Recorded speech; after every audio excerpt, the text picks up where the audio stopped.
Good morning from Fast Company. Here's our daily look into what's driving today's creative business leaders.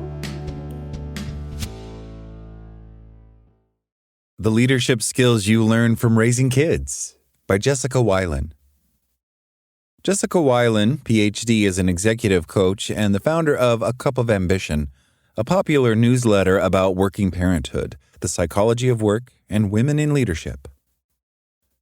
A few days ago, I wrapped a coaching call with a senior executive navigating a complex restructuring, work that demands steadiness and ambiguity, patience when emotions rise, and the discipline to stay grounded while others are spinning. Minutes later, I walked into my kitchen and found my child in a mismatched Halloween costume, eating shredded cheese out of the bag and crying because her Lego creation was too wobbly to be art. The contrast was sharp, but the underlying lesson was familiar.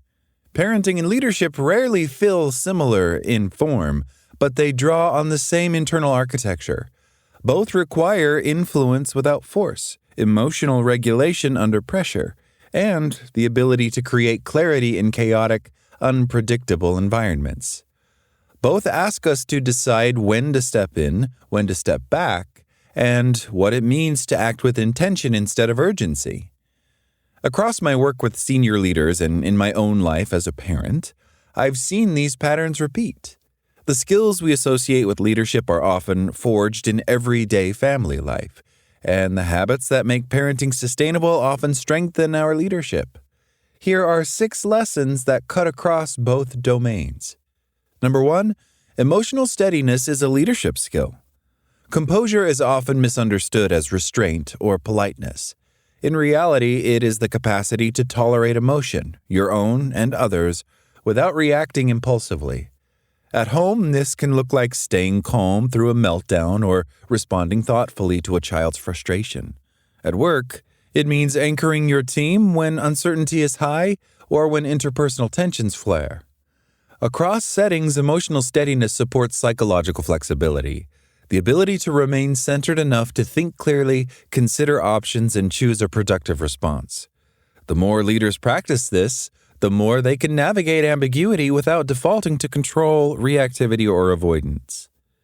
Number 2, clarity beats complexity. Parents learn quickly that children thrive with specific expectations and simple instructions.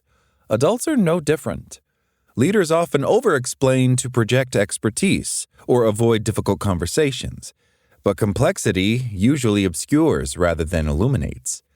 Clarity requires the discipline to say, here is what we are doing, here is why, here is what success looks like. Clear communication reduces cognitive load, increases accountability, and strengthens follow-through. When leaders simplify the path, teams can focus on execution instead of interpretation. Number 3, boundaries are care, not control. In family life, boundaries allow routines to run, needs to be understood, and conflicts to be resolved without constant negotiation. They protect rest, attention, and relationships. At work, boundaries function similarly.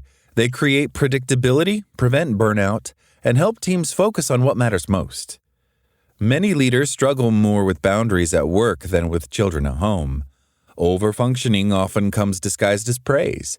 You're the only one I trust with this. But taking on too much erodes capacity and models unhealthy norms. Boundaries are not barriers.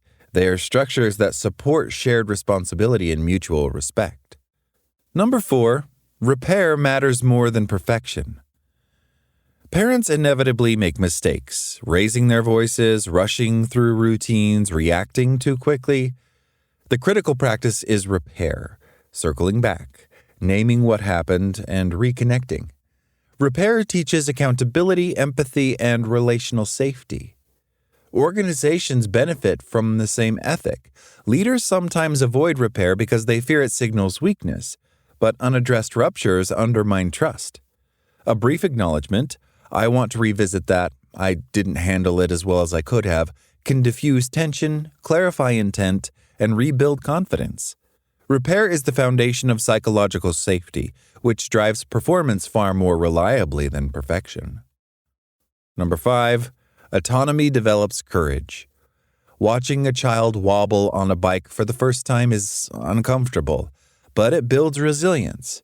The workplace equivalent is resisting the urge to overmanage. Empowering people to make decisions and learn through experience expands their competence and confidence. Micromanaging, by contrast, signals fear of failure, judgment, or loss of control. Autonomy is not abdication. It requires clear expectations, appropriate guardrails, and support when needed. But real leadership involves stepping back enough for others to step forward. Growth happens in the wobble. Number 6, purpose lives in the mundane. Parenting quickly teaches that meaning is built less through big milestones and more through accumulated micro moments, answering questions while cooking dinner, revisiting hard conversations, showing up consistently even when enthusiasm is low. Steadiness matters more than spectacle. The same is true of organizational life. Culture is shaped not by strategy decks or keynote speeches, but by everyday interactions, how leaders greet people, how they listen, how they give feedback, how they respond on difficult days. Purpose is expressed through small behaviors that signal what the organization values and how people should treat one another. The contexts are different, but the core work is the same. Leadership in any environment asks for clarity, steadiness, and intentional action. The setting changes, but the work is the same. Stay steady, stay human, and lead with intention wherever you are. That's all today from Fast Company. Talk to you tomorrow.